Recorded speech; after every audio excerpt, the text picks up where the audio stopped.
시청자 여러분 안녕하세요. 유튜브 채권보이 진행자 이지혜입니다. 자, 오늘은 설 특집으로 준비를 했습니다. 연초 시장이 본격적으로 열리면서요. 올해 크레디트 시장 출발은 순조롭습니다. 작년 연말 그 정치 리스크가 확 터졌잖아요. 그러면서 발행 일정을 확정짓지 못했던 그 굉장히 많은 기업들이요. 발빠르게 조달에 나서고 있는 상황이고요. 또 일찍이 수요 예측에 나선 기업들의 그 입찰 결과도 성공적으로 진행되고 있습니다. 게다가 연초 효과 기대까지 더해지면서 아주 산뜻한 출발을 하고 있는 겁니다. 금리가 경제에 미칠 영향 분석도 올해 매우 중요해 보이거든요. 트럼프 2.0 시대가 본격화하면서 강한 미국이 예상이 되고요. 또 고금리가 지속될 것으로 예상되는 상황이잖아요. 그런데 한국 경제는 경기 부진으로 금리 인하를 이어갈 것으로 또 전망이 됩니다. 과연 어떤 투자처에 자금이 몰릴까요? 그 경제적인 배경 상식을 배울 수 있는 시간으로 준비했습니다. 지금 바로 만나보시죠.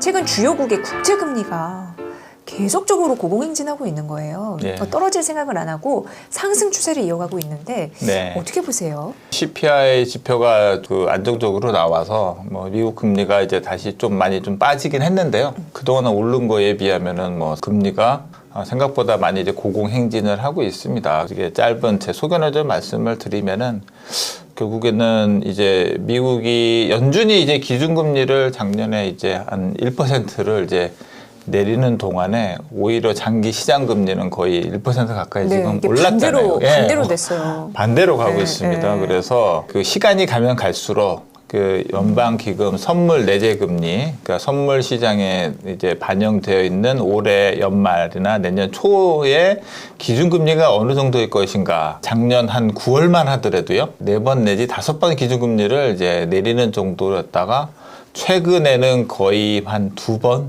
정도, 2번 이내로 이제 기준금리 이제 내리는 횟수에 대해서도 좀 줄어들고 있고요. 국내 시장하고 또 연결시켜서 보면은 달러 강세가 이제 동시에 이제 진행이 되고 있습니다. 근데 그렇게 되면 물론 저희 한국은 이제 미국하고 달리 이제 최근에 좀 시장 금리는 안정적으로 이제 내려가고 있는데 일단 금리가 올라가고 환율이 이제 저희가 원화가 약세가 되는 거는 어찌됐든 간에 채권 시장이든 국내 주식 시장이든 이제 시장에는 한국 경제는 좀 부담적인 요인이거든요. 금통위에서 이제 기준금리 동결하고 금통위가 그러면 결국 2월에는 이번에는 안 내려도 2월에는 내린다. 어떻게 보면 그냥 국내 원화채권만 투자하는 입장에서는 캐피탈 게인이나 이제 그런 거에서 나쁘지 않을 수는 있는데 환율이 만약에 좀 불안정하게 되면은 기준금리를 한국도 지금도 연말까지 적어도 최소 한 3번은 내릴 수 있다라고 하고 있는데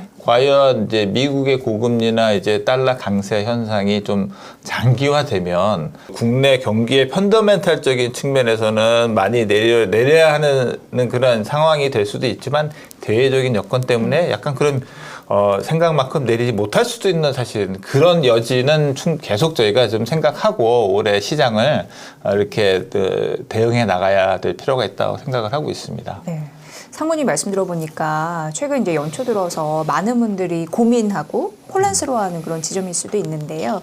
그 미국 10년물 국채금리 같은 경우에도 5% 시대 그리고 30년물 국채금리 같은 경우는 6% 시대가 도래할 수 있다라고 하면서 시장이 엄청 긴장하기도 했었거든요. 그러니까 지속적으로 고금리가 계속될 수 있겠네 이런 생각을 좀 일단 많은 분들이 갖고 계시는 것 같아요. 말씀드린 김에 조금 부연 설명을 좀 드리면 최근에 이제 미국 금리가 이제 이렇게 올라간 그 배경에 대해서 몇 가지 그 이유에 대해서 이제 나오는 게 대표적인 게 이제 트럼프 관세에 따른 수입 물가 네. 그런 부담이 인플레이션 다시 가속화하고요. 재무부가 만기 도래하는 채권을 이제 차환 발행해야 되는 게 이제 작년에는 그걸 단기 채권으로 이게 계속 롤오버를 했거든요. 네. 너무 단기로 하면은 이제 부담이니까 이제 장기채로 이제 차환을 좀 더 늘려야 되는데 그러다 보니까 이제 채권이 발행량이 증가하게 되고 그런 거에 대한 이제 크게 두 가지 요인에 의해서 금리가 지금 뭐 고공행진을 하고 있는데요. CPI가 좀 안정적으로 나왔는데 그 채권 차환에 대한 부담, 장단기 금리차, 텀 프리미엄이라고 하는데 결국 장기 채권을 내가 사는 거에 대한 프리미엄이 좀 높아져서 예. 장기 금리가 좀 올라간 측면이 있거든요. 그러니까요. 예. 예. 그러니까 그런 부분들에 대해서는 아직은 계속적으로 저희가 좀 경계심을 가지고 바라봐야 됐다는 생각을 하고 있고요. 네. 반면에 이제 국내 얘기를 말씀 안 드릴 수가 없는데 국내 금리는 사실 이제 뭐 거꾸로 가고 있어요. 네. 예. 그러니까요. 예, 거꾸로 가고 있어요. 특히나 이제 중국도 좀 비슷한데 중국도 이제 시장 금리, 장기 금리가 내려가고 있고 중국하고 한국은 이제 계속 시장 금리가 내려가고 있어요. 근데 오히려 채권 투자자 입장에서는 금리가 내려가는 게 좋기는 한데 금리가 내려가고 올라가는 그 배경에 대해서 생각을 해보면 그렇죠. 미국은 예. 경기가 좋고 고용이 좋고 경제가 좋으니까 성장률이 좋으니까 금리가 올라가는 측면이 있거든요. 근데 이제 한국은 사실은 이제 경기 부진을 반영하면서 이제 금리가 내려가는 상황이 되면 일단은 경제 전반적인 입장에서는 별로 좋을 게 없는 거고요. 그래서 이 차트를 좀 보시면은 성장률 전망 추이를 보시면 지금 한국하고 미국하고 기준금리하고 시장금리의 차이가 역대 거의 최고급입니다. 네. 예. 네. 지금 기준으로 봤을 때 거의 한 2% 가까이 차이가 나잖아요. 그래서 이게 예. 사실 금통위에서도 한 차례 내리는 게 예. 약간 어려웠던 이유가 예, 이렇게 그렇죠. 될까 봐 예. 말씀해 주셨다시피 지금 탄핵 정부 혼란스러운 상황에서 내수 침체, 수출 그렇죠. 부진 이런 것까지 예. 나오다 보니까 네. 좀 고민이 많았다고 하더라고요. 예. 그래서 저는 참 이런 상황에서 좀 고민되는 부분은 뭐냐면요. 저희가 작년 같은 경우에는 이제 그 주식 투자자들이 다들 이제 서학개미 한다고서는 다 미국 주식 산다고 다 빠져나갔잖아요. 예. 근데 채권 시장에서도 이렇게 되면은 채권 투자하는 것도 물론 환 리스크가 있습니다만은 너무 한국 채권보다는 미국 채권 더 사는 게 낫지 않나 금리가 네. 서학 채권개미 채권계, 서해 예. 채권개미. 뭐 그런 현상도 사실은 뭐 일어날 수 있다라는 생각이 좀 듭니다. 예. 왜냐하면 채권 같은 경우에는 금리의 수준이 굉장히 중요한데 그렇죠. 새로 그렇죠. 진입하는 예. 입장에서는 높은 금리를 잡아야 그렇죠. 되니까 높은 금리를 잡아야 되니까. 우리는 이상하게 떨어지는데 기준금리나 시대라고 하더라도 미국은 뭐 장기채 위주로는 또 계속 오르고 이러니까 거기로 갈 수밖에 없는 또 분위기가 있긴 있네요. 정말. 예, 그리고 뭐 또 심지어 미국은 단기 금리도 높은 편이에요. 한국에 비해서. 네. 단기 금리도. 예를 들면 기준금리가 3%니까 뭐 MMF나 아니면 이제 단기성 그 이제 예치를 하면 한 3.12% 정도 이제 저희가 뭐 나오거든요. 네. 근데 이제 미국 이제 단기채, 그러니까 뭐 단기채 관련된 상품이나 그런 걸 보면은 아직도 그 미국 기준금리가 이제 그 4.25에서 4.5% 밴드니까 4% 거의 한 중반 가까운 금리가 나옵니다. 네. 그러니까 단기로 이제 해도 한 1% 이상 단기 금리도 미국이 금리가 지금 높습니다. 네. 그래서 또 필요나 아니면 상황에 따라서 그건 취사 선택할 수 있는 거니까 일종의 정보성으로 그 말씀을 좀 드린 거고요. 회사채 시장도 신용채권은 아직 뭐 신용 스프레드는 절대 금액 기준으로는 과거 평균에 비해서 그게 낮지 않아요. 회사채 AA 마이너스 기준으로 신용 스프레드가 그래도 한 60bp, 0.6% 정도 됩니다. 그러니까 아주 낮은 정도는 아닌데 문제는 뭐냐면은 이제 한국이 이제 작년 말부터 기준금리도 2번 인하를 했잖아요. 기준금리 인하를 했는데 시장금리도 그냥 더 같이 내려가 버려가지고 결국은 이제 회사채 금리는 동일만기 국채금리 플러스 스프레드잖아요. 그러니까 이 밑에 베이스가 되는 국채금리가 내려가니까 회사채 금리도 그냥 같이 자동으로 딸려서 그냥 내려가 버렸습니다. 맞아요. 절대값 자체가. 그래도 저희가 이제 기준금리 인하하기 전에는 지금 뭐 공사채 그러니까 은행채 말할 것도 없이 회사채 여전채마저도 이 그 절대 금리가 기준금리보다 좀 낮았거든요. 근데 이제 기준금리를 이제 2번 낮춰주니까 이 회사채나 이제 여전채는 조금 숨통이 튀었습니다. 네. 기준금리 대비해서 그래도 좀 금리가 좀 높은 상황이 됐는데 뭐 공사채나 은행채 같은 경우에는 뭐 그 기준금리보다 더 낮아요. 그리고 뭐 회사채, 여전채 같은 경우에도 기준금리보다는 높습니다만은 이제 딱 보시면은 절대 금리 수준을 지금 거의 한 3% 초반대예요. 예. 그러니까 지금 가서 뭐 단기로 뭐 저희가 이제 은행에 가서 예금이나 아니면 단기 CMA 증권사에서 단기로 예치를 하나 3년짜리 회사를 사자 금리가 비슷해요. 상당히 이 장기 회사채, 장기라고 한 3년 기준으로 했을 때 저희가 이제 그 회사채에 투자할 때의 이제 금리 메리트가 정말 절대금리 메리트가 매우 낮아져 있는 상황입니다. 이게 이제 저희가 올해 물론 나중에 가면 어떻게 될지 모르겠지만 이제 그 회사채 투자를 이제 지금 시점에서 고려한다고 했을 때는 이게 고민이 되는 상황인 거죠. 그러네요. 네. 흥미가 약간 떨어질 수 있는 요인으로. 예, 그렇습니다. 또 하나 말씀드려야 할 부분은 저희가 이제 그 지금 올해 시장에 이제 회사채 시장에 또 가장 큰 이제 가격 변수로 하나 말씀드릴 포인트는 이겁니다. 전반적으로 이제 시장 금리가 하향 안정화가 되면은 신용 스프레드도 좀 같이 따라서 내려가는 경향이 있어요. 네. 내려가는 경향이 있는데 근데 이제 그 시장 금리가 뭐 이제 이런 상황이 돼요. 단기 금리는 내려가고 장기 금리는 오히려 올라가고 국채 금리가 지금이 이제 국내외적으로 그런 현상이 좀 발생하고 있거든요. 갭이 커지는 거죠? 아까 기간 스프레드 제가 아까 텀 프리미엄 말씀드렸잖아요.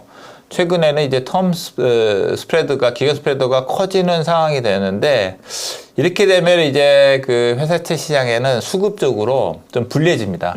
왜냐하면은 이제 동일한 절대 금리 수준의 채권을 사는 데 있어서 내가 이거를 회사채를 사거나 아니면은 장기 국채를 사거나 금리가 비슷해질 수 있는 거죠. 네. 이게. 네. 그러니까 기간 스프레드가 커져 버리면 그러면은 내가 이제 회사채를 사면 아무래도 신용 위험을 내가 부담을 하게 되는데 나는 신용 위험보다는 신용 위험이 없고 대신 이제 장기이긴 하지만 장기인데 절대 금리 수준으로 보면 국채를 사도 비슷한 금리가 나오면 거기에 대해서 한번 고민해 보는 대안이 생기는 거예요. 그러니까 미 국채로가 네. 가능성이 커지는 거네요. 국내적으로도 그렇습니다. 국내 국고채도. 국내국으로도 특히나 이제 대형 이제 기관 투자자 같은 입장에서는 특히나 더 그렇고요. 네.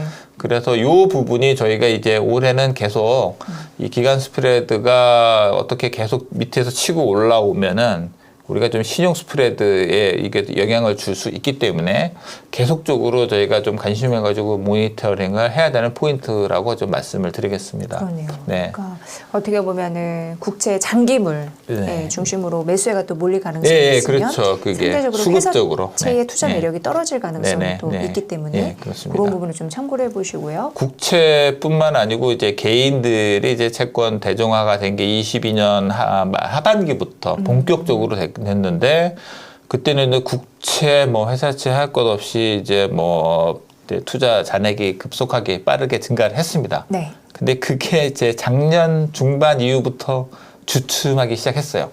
근데 결정적으로 이제 이게 주춤해진 게 결국에는 절대금리 메리트가 없어져서 그런 거거든요. 네. 예.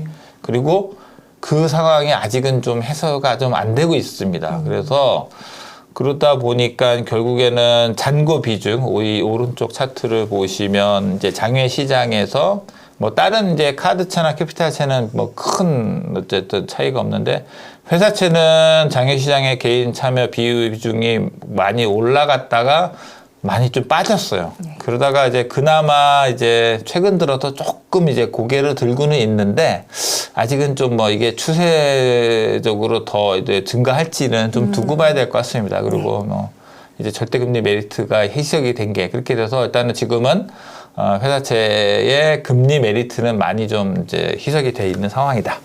그런 말씀드릴 수 있을 것 같고요. 네. 시중 자금의 이제 단기 부동화가 좀 심화되고 있는 게 하나의 특징인데요. 우선 뭐 MMF는 워낙 이 등락이 심합니다. 뭐 결산이나 뭐 분기말이나 연간 결산할 때는 이제 자금을 이제 회수했다가 이제 기관이나 아니면은 이제 그런 운용 이제 여유 자금의 잉여 주체들이 연초되면 다시 집행하고 이제 등락이 있는데 오늘 제가 드리고 싶은 말씀은 뭐냐면은 이게 이제 한국은행의 이제 RP 매입 규모가 좀 이제 늘어나는 좀 추세에 있어요. 결국 이게 유동성 지원의 목적이거든요. 그래서 예를 들면 이제 뭐 증권사나 은행들이 가지고 있는 자기 채권을 담보로 한국은행에다 담보로 맡긴 다음에 단기로 한 7일이나 14일 정도로 자금을 이제 빌려갑니다. 예. 그래서 그 환매 조건부 채권이거든요. RP. 근데 이제 요거는 어떤 효과가 있냐면은 기관 입장에서는 내가 뭐 약간 유동성이 좀 이렇게 좀 쪼이는 상황이 되면 가지고 있는 채권을 막 팔아서 돈을 마련을 해야 되잖아요. 그렇죠. 네. 그러다 보면은 이제 막 채권 시장이 좀 이게 불안해질 수 있지 않습니까? 가격도 영향을 받고. 급구할 때. 그렇죠. 급전이 필요해지는 상황이면 내가 가지고 있는 채권을 막 팔아야 되고 그게 막 몰리면은 채권 가격이 급락할 수 있거든요. 그래서 뭔가 이제 금융시장이 좀 불안정할 때 이제 한국은행이 이제 요 RP 매입을 지원을 해서 시중에 유동성 지원을 좀 해주거든요. 근데 이게 이제 보시면은 이게 이제 월별 2020년부터 이제 월별 이게 이제 매입한 추이인데 20년 초에 이제 코로나 때 이렇게 딱 이제 눈에 띄게 이제 금액이 올라오는 게 보실 수 있죠. 그 다음에 이제 22년 말에 보시면 레고랜드 사태 때 또 갑자기 이게 막대기가 확 올라오죠. 그 다음에 이제 충격이었죠. 그 다음에 또 23년 말 24년 이때는 요 23년 7월 옆에 이거 올라온 거는 이제 새마을금고 인출 사태. 그 다음에 24년 말에는 뭐 태영건설 그런 이슈. 그 다음에 이제 결정적인 게 작년 12월입니다. 탄핵. 이제 뭐 탄핵. 전국 계엄. 계엄 탄핵 전국 때 그래서 이제 그 한은에서 이제 RP 매입을 한 실적이 누적 실적이 한 40조 원이 넘었어요. 그래서 물론 이제 이게 어떻게 보면 선제적으로 이렇게 조치를 했기 때문에 시장이 안정됐다라고 뭐 그렇게 볼 수 있는 측면도 있습니다. 그리고 이제 그 다음에 이게 근데 그리고 이제 RP라는 게 결국은 만기가 있잖아요.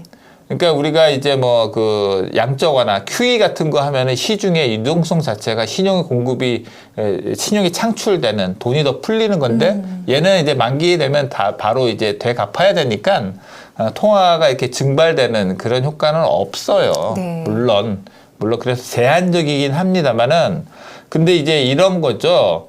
이 뭔가 시장이 좀 뭐 불안정해지고 그리고 그게 현실화되지 않는 상태에서도 예를 들면 한국은행이 이제 선제적으로 이걸 해주면 이게 이제 보면 시장参加자들은 이제 이거에 대해 자꾸 기대하려는 심리가 생깁니다. 뭐 금리가 좀 튈 것 같으면 뭐 한국은행에서 좀 해주겠지 이런 식으로 해서 그래서 이게 좀 단기적인 현상으로 나타나시면 이게 이 시장 가격의 왜곡 가능성이 있어요. 제가 보기에는. 그래서 고맙지만 시장 왜곡 가능성이 있기 때문에 빛과 그림자가 있네요. 그렇죠. 그리고 이제 특히 그래서 이 가격 왜곡 가능성이 왜 문제가 될 수 있냐면 국채는 상관이 없어요. 국채는 어차피 무위험 채권이니까. 근데 이제 회사채 같은 경우에는 내가 이제 신용도에 따라서 이 금리나 스프레드가 좀 차별화가 돼야 되거든요. 그래서 좀 이렇게 안 좋은 데들은 이제 금리가 좀 높고 이제 좀 좋은 우량한 기업은 금리가 낮게 좀 차별화가 돼야지 이게 이 회사들이 지금 상황이 이렇구나라는 걸 어쨌든 가격으로서 저희가 이제 결과적으로 어느 정도 미루어서 짐작해 볼 수가 있는데 자꾸 시장이 이렇게 지원해서 가격이 돈이 풀리고 유동성 효과로 가격이 이제 왜곡이 되어버리면은 이 옥석 구별하기가 힘들어지는 거예요. 제가 어려운 상황이 됐을 때. 그게 어떻게 보면 제 회사채 시장 측면에서는 좀 상당히 좀 이게 불편한 약간 그런 이제 현상이라고 좀 볼 수 있을 것 같습니다. 그래서 고맙지만 좀 참 자제해 주셨으면 어떨까 하는 뭐 제 그냥 개인적인 소망을 좀 말씀을 드리고요. 시장과 경제를 살리기 위한 하나의 방편이었지만 결국 그게 시장의 가격이나 뭐 공급과 수요 이런 측면에서 왜곡될 가능성이 있다라는 거잖아요. 네네, 맞습니다. 네. 그래서 전반적인 뭐 시장 여건은 작년 이후로 뭐 심지어 뭐 계엄이나 탄핵 전국에도 불구하고 회사채 시장은 뭐 큰 변동성 없이 비교적 안정적인 흐름을 유지를 해왔습니다. 네. 안정적인 흐름을 유지를 해왔는데 문제는 뭐 저희는 이제 가격이라는 거죠. 회사채 그렇죠. 시장이. 예. 뭐 좋은 건 알겠는데 너무 비싸. 결국은 지금 그게 고민인 거고요. 저희들한테 좋은 기회는 또 언제든지 올 수 있으니까 제가 뭐 그런 부분들 정말 타이밍이 온 것 같다라는 또 생각이 들고 하면 제가 또 그때그때 어쨌든 말씀을 드리겠습니다. 네. 트럼프 2.0 시대에 채권 시장 전략 어떻게 큰 방향 가져가면 좋을까요? 개인적인 그냥 생각인데요. 네. 공식적인 그런 뭐 비유나 그런 건 아니고 그냥 하나의 자연인으로서 생각이 드는 어떤 느낌이 드냐면은 결국에는 이제 이런 생각이 좀 들어요. 미국 입장에서는 어찌됐든 간에 지금 전체적으로 이제 성장률도 둔화가 되고 뭐 무역 분쟁이나 이제 그런 걸로 인해서 교육도 좀 약화되고 그렇게 되면은 그다음에 이제 글로벌 자금들의 이제 이제 공급도 이제는 좀 줄어들고 네. 결국에 이제 뭔가 자금의 흐름에 대한 싸움이 이제 펼쳐질 것 같거든요. 그렇게 되면 이제 미국 입장에서는 어느 정도는 이제 그 미 국채 차환 발행하는 수요도 좀 어느 정도 계속 유지를 하고 그러기 위해서는 달러도 어느 정도는 강세로 유지를 하고 그 다음에 채권 금리 측면에서도 어느 정도 금리를 좀 높게 유지를 해줘야 네. 외국인도 계속 이 미국 국채를 사줄 수 있는 메리트가 발생하는 거거든요. 네. 그러니까 약간 어느 정도는 의도적인 게 좀 깔려 있을 수도 있지 않나라는 생각이 좀 듭니다. 예, 그래서 결국에는 이제 그런 부분들이 결국은 이제 어쨌든 트럼프 2.0을 떠나서 지금의 전반적인 이제 미국의 어떤 여건이나 경제 여건이나 그 다음에 이제 미국이 이제 금융 패권을 이제 유지하고 그런 것들을 하기 위해 어쨌든 전략적인 그런 걸로 풀어 나가는 데 있어 가지고 저희가 그런 점을 좀 계속 감안하면서 이제 채권 시장 측면에서는 그렇게 좀 접근을 해보는 게 어떨까 아마 그런 뭐 좀 제안을 드립니다. 연초돼서 회사채 시장이 뜨겁다라는 얘기도 사실 있었어요. 그 네. 얘기인즉슨 회사채 나온 수요 예측이나 물량들이 꽤 됐었거든요. 예. 그런 의미에서 많은 분들이 관심은 또 여전하신 것 같아요. 근데 네. 뭐 금리 수준이나 여러 가지 이제 고려해야 될 사항들이 있는 거고. 그래서 오늘 기업을 하나 소개를 해주시잖아요. 네. 이걸 보시면 회사채 앞으로 투자하시는데 네. 이런 포인트를 내가 한번 직접 챙겨봐야겠다 이렇게 생각하실 수도 있어서 잘 배워보시면 좋을 것 같고 오늘 어떤 기업을 갖고 오셨고 이걸 왜 선택하셨는지 이유부터 좀 들어보도록 하겠습니다. 예, HD 현대케미칼이고요. 그냥 현대케미칼 하고 이제 석유화학 기업인데 이 회사가 특징이 그냥 일반 석유화학 회사하고 조금 다릅니다. 정유 부문하고 일반 석유화학 부문 두 가지 부문을 영위를 하는 기업이고 이 회사를 이제 선택한 거는 두 가지 측면이 있습니다. 그러니까 어쨌든 저희가 뭐 금리가 잘 안 나오는 상황이니까 조금이라도 저평가되고 저평가를 떠나서 일단 절대 금리가 나올 수 있는 예, 일단 금리 수준이 괜찮은. 예, 최대해서 이제 수요 측 많이 나오고 있거든요. 예. 그 중에 좀 상대적으로 좀 등급이 좀 낮고 등급 전망도 이제 부정적이에요. 이 회사는.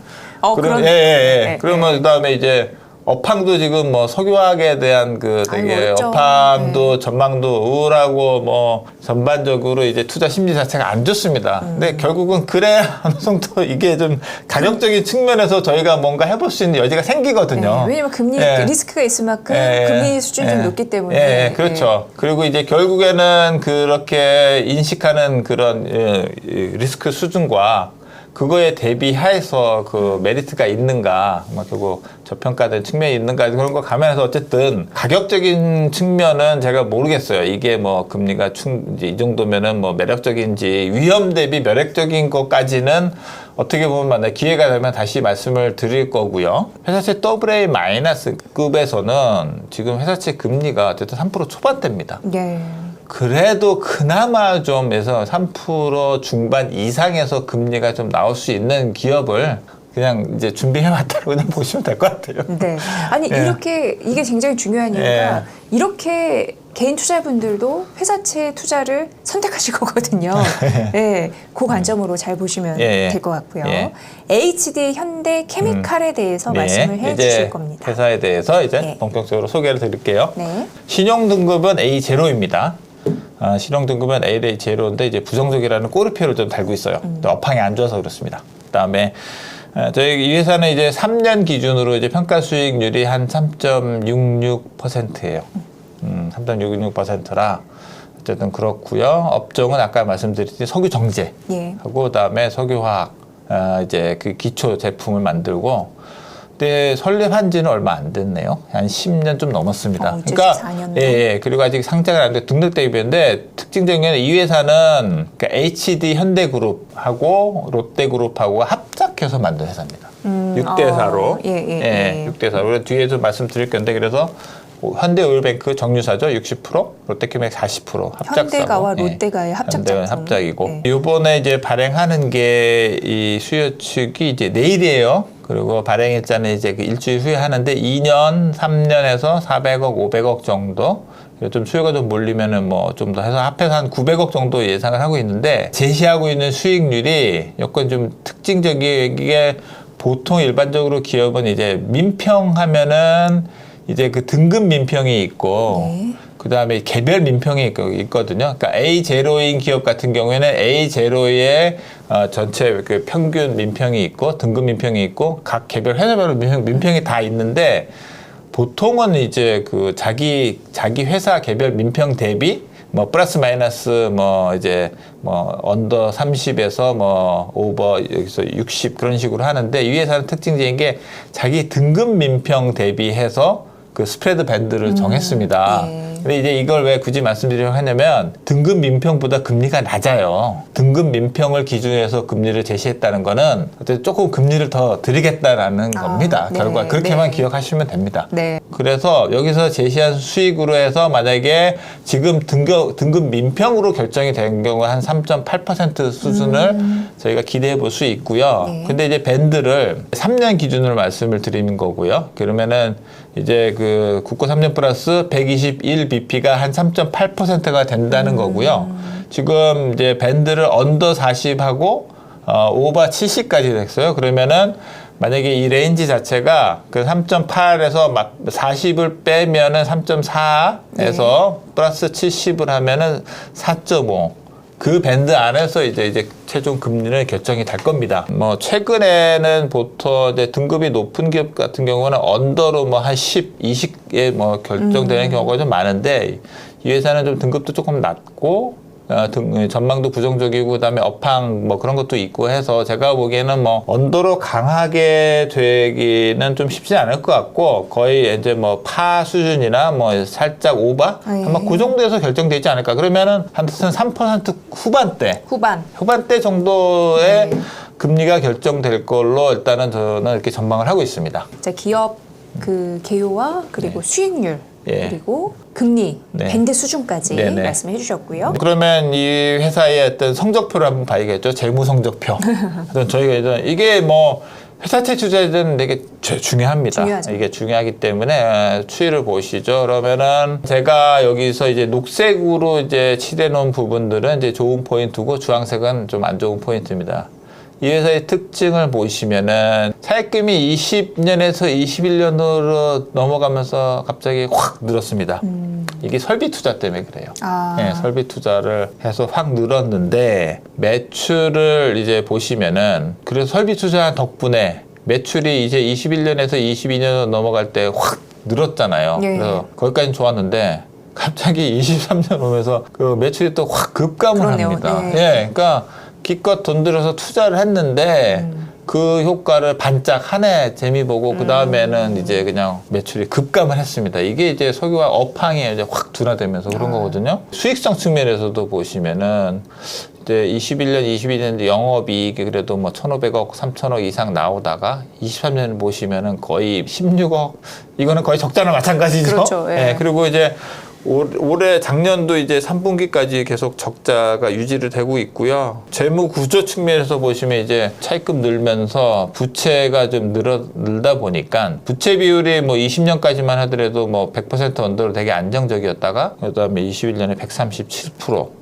22년에는 이제 뭐 208%까지 부채 비율 좀 증가를 했어요. 뭐 성장성도 안 좋아, 수익성 안 좋아, 재무 구조도 좀 이제 약간은 저하되는 추이라 그나마 이제 좀 재무적으로 저희가 좋게 봐줄 수 있는 포인트는 매출이 재작년에 급감했는데 작년에 3분기까지가 거의 그 전년도의 연간 정도 비슷한 5조 4천억, 5조 5천억 정도 됐잖아요. 그러면 결산해서면은 그래도 금액이 그러니까 매출이 다시 좀 증가세로 좀 돌아섭니다. 더 중요한 거는 현금 흐름이 거의 지금 4년 연속 마이너스잖아요. 그럼요. 예. 그런데 드디어 이제 뭐 3분기까지긴 하지만 플러스로 이제 현금 흐름이 전환했고 지표상으로 이제 보면은 어느 정도 바닥은 더 이상 나빠지지는 않는 정도까지 지표는 이제 좀 유지가 되고 있습니다. 그러니까 최악은 지나갔다는 느낌이 일단 드네요. 뭐 이제 영업 실적이나 아니면 재무적인 안정성 측면에서 더 이상 더 나빠질 가능성은 이제 좀 크진 않은 것 같아요.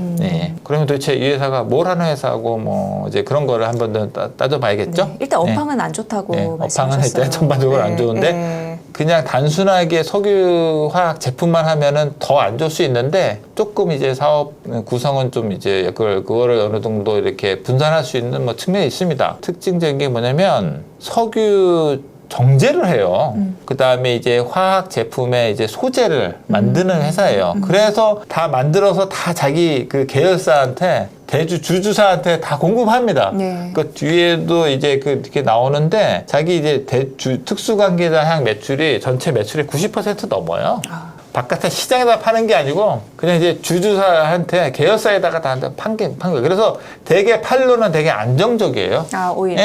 뭐 시장 경쟁에서 하는 게 아니고 어차피 계열사에서 쓸 물량을 다 해주는 거고요. 그다음에 이제 정제를 한다고 그랬는데 이게 좀 되게 좀 재밌습니다. 그래서 우리나라는 이제 정유사들이 보면은 이제 저희가 뭐 GS, SK, 현대하고 오일? S-오일. 네. 그다음에 그 네 개가 있잖아요. 우리나라 이제 보통은 이제 석유 이제 정유사들은 정제한 걸 가지고 자기가 주유소를 다 가지고서는 다 팔잖아요. 근데 이 회사는 따로 자기가 주유사를 가지고 있고 자기 계열사 현대 오일뱅크로 넘겨서 이제 정제 능력이 있으면서 하는 그런 정제 설비를 가지고 있고요. 그다음에 뭐 이 방향족이나 HPC 뭐 이런 것들이 했는데 맨 오른쪽에 사용 용도 뭐 합성 섬유, 합성 화학 섬유나 뭐 플라스틱 같은 아니면은 부타디아 같은 경우는 타이어 소재 그런 석유화학 제품에 이제 원료가 되는 거를 주로 자기 계열사한테 판매하는 이제 그런 사업 구조를 가지고 있습니다. 그러니까 계열사에서 뭔가 그냥 일감이 있기 때문에 그래서 그냥, 비교적 안정적이라고 하는 게 매출이나 사업 구조는 매우 안정적이죠. 그래서 여기 보시면은 매출액이 있고 계열사 관련 주요 특수항에서 매출 이렇게 했는데 현대 코스모라는 뭐 거기는 뭐 그 금액이나 비중 크지 않습니다. 다 합하면은 뭐 90%가 넘습니다. 근데 그렇게 보면은 일단 주주사양 이제 매출액이니까 업황이 뭐 좋건 나쁘건 어쨌든 간에 뭐 계열사에서 물론 타가는 계열사도 최종 수요가 좀 뭐 이제 또 이제 줄어들면 영향을 받을 수는 있는데 어찌됐든 간에 이게 상당히 큰 장점이라고 볼 수 있습니다. 그래서 그러면 뭐 업황이 안 좋다 그러는데 이제 왜 그런가? 그다음에 그런 거에 대한 전망은 어떤가? 좀 보면은 적자 전환 거의 이제 전환하고 현금 흐름이 계속 안 좋잖아요. 이 석유 제품이나 석유화학 제품은 판매 마진이 이제 중요합니다. 요거 두 개의 차트가 있는데 왼쪽은 이제 석유 제품 복합 마진 추이인데 22년도에는 갑자기 확 마진이 좋아졌다가 또 떨어졌죠. 근데 이제 뭐 어떻게 보면은 한 5불 정도가 약간 마지노선이라고 볼 수 있는데 뭐 거기까지는 이제 뭐 깨고 내려가지는 않고 거기서 약간 반등하는 추이를 좀 보고 있습니다. 저기 복합 마진. 설비 투자했을 때는 되게 이 마진이 좋았는데 그거에 대한 이제 좀 별로 이렇게 재미를 못 보고 그냥 시가 업하게 꺾인 거고요. 오른쪽에는 이제 석유화학 제품의 소재의 가장 대표적인 게 에틸렌 스프레드거든요. 그래서 보시면은 에틸렌의 가격하고 이 밑에 이제 그 회색 그게 스프레드인데 이제 좀 많이 안 좋죠. 배경을 보시면은 결국에는 이제 그 전체적으로 이제 중국 기업들이 설비 투자, 석유화학 설비 공급 과잉이 좀 공급 측면에서도 설비 투자가 많이 늘어났고, 그다음에 수요, 이게 이제 석유화학 제품은 되게 이제 그 경기에 되게 민감하거든요. 그렇죠. 예. 경기 그래서 민감이죠. 경기가 민감해서 그래서 공급도 상황도 안 좋아지는데 수요도 좀 저하되고 그래가지고 그러다 보니 결국엔 이 스프레드가 저하되면서 이제 수익성은 지금 안 좋습니다. 근데 이제 그거에 대해서 이제 업황에 대해서 좀 뭐 부연 설명을 좀 드리면은 더 이상 나빠질 가능성이 높지는 않는 것 같아요. 그래서 특히 기대하는 건 뭐냐면 중국이 이제 지금 여러 가지 계속 경기 부양책을 내놓고 있잖아요. 네. 올해 하반기 정도 되면 적어도 이 효과가 조금씩 나타나고 하면은 최근 들어서 이 스프레드도 조금 좀 이제 개선되는 좀 그런 모습이 보이거든요. 저는 오히려 하반기 때는 수익성도 많이 도와줄 수 있는 가능성이 있기 때문에 좀 기대를 하고 있습니다. 네. 그 중국 같은 경우에도 예. 내수 진작을 시키기 위해서 엄청나게 돈 푸는 예. 그 네.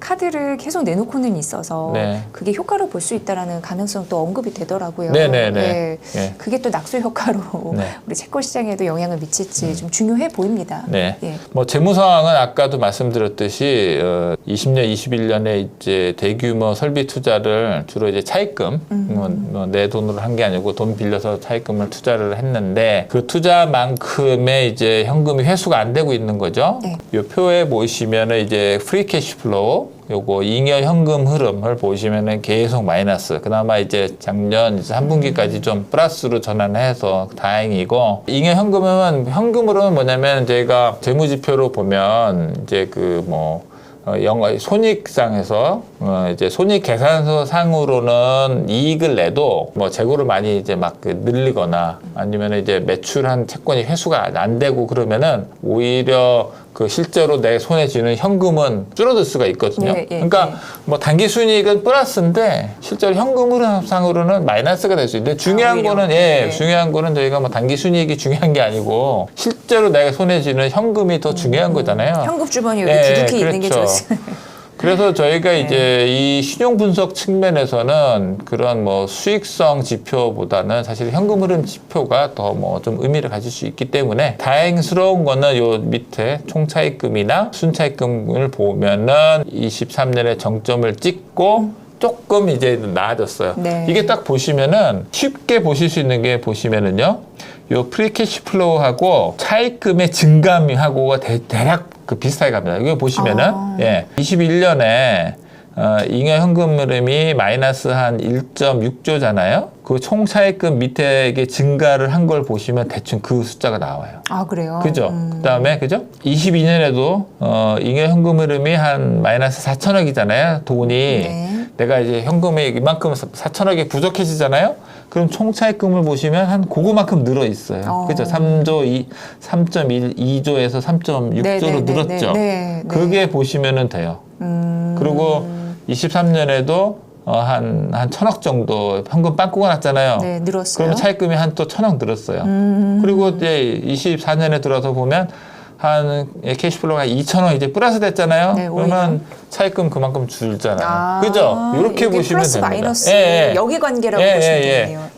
요게 다른 것들이 좀 개입될 수 있는데 좀 심플해서 단순화해서 이게 보시는 게 요 현금 흐름이 결국은 이제 차입금의 순증하고 이제 딱 동행합니다. 그렇네요. 예, 그렇게 보시면 좀 쉽게 편하게 접근해 주실 수 있어요. 그래서 더 이상 추가적으로 저해는 안 되고 있고 조금 개선의 기미가 보인다. 근데 물론 절대 차입 의존도는 좀 높죠. 차입 의존도가 한 60% 넘고 예.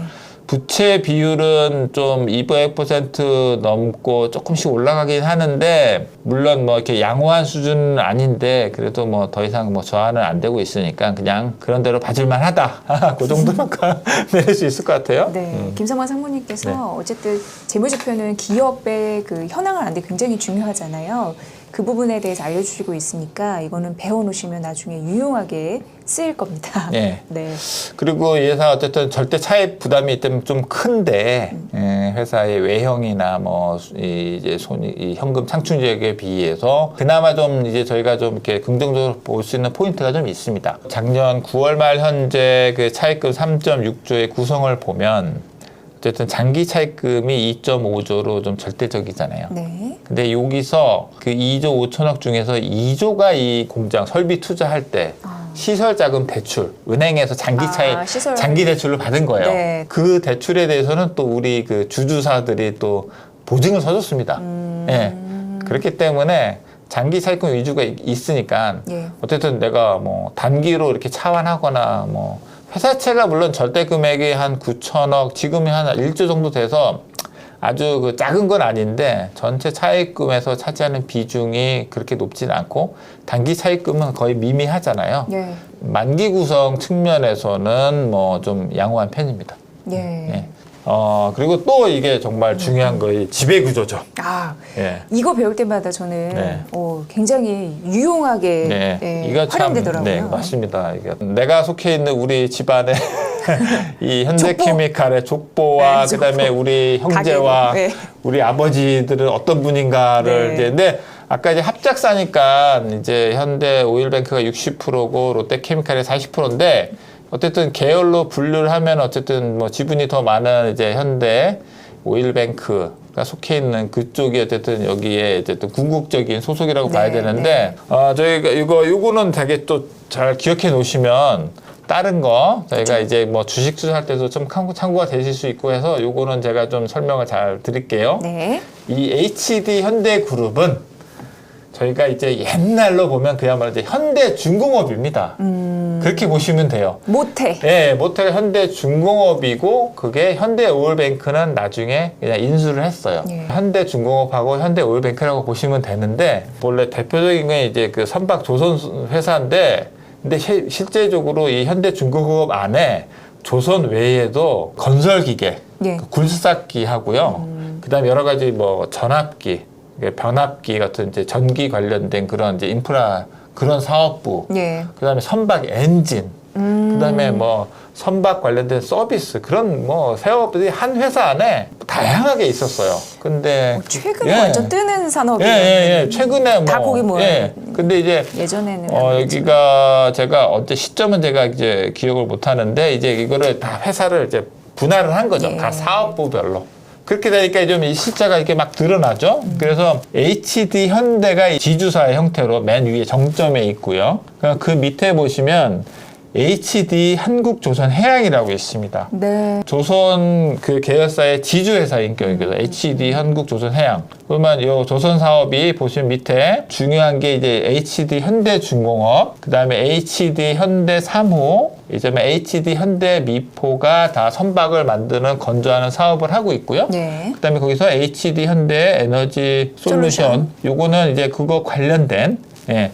그거 관련된 계열사인데 뭐 그렇게 중요도 규모에서 어쨌든 세 개의 이제 그 조선사를 거느리고 있는 HD 현대조선해양이고요. 그러면 지금 뭐 가장 주식시장에서 핫한 업종에 트러블 2.0 예. 시대에 가장 네. 유명한 조선 뭐 섹터를 이 수혜를 뭐 그냥 절대적으로 누리고 있는 요 회사고요. 예. 그다음에 저 한국조선해양 옆에 HD 현대일렉트릭입니다.